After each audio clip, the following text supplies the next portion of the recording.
अरे प्रशिक, कोणाची गाडी आणला? हो, आत्ताच घेऊन आणलो रे, तुम्हाला दाखवासाठी आणलो इकडं. अरे वा, मस्त आहे. हे अशी गाडी मस्त आहे. एखादी भंगार घेऊन आणल्यासारखी वाटत आहे. त्याच्यापेक्षा पायी चालता असतात तो तरी बरा झाला असता. हो ना रे, येईल किक मारण्यापेक्षा ढकलत नेशील ना, तेव्हा तरी तुला लोक चांगले बनतील. चुप राहा रे, त्यात हसण्यासारखं काय आहे?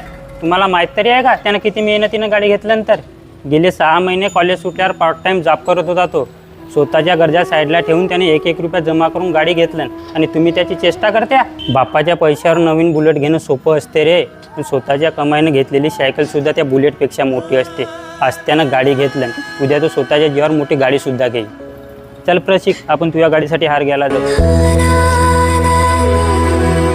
मित्रांनो, कोणाच्या परिस्थितीवर हसण्याआधी त्याचे कष्ट बघा. कोणी हौसेसाठी नाही तर गरजेसाठी जुनी वस्तू घेतो.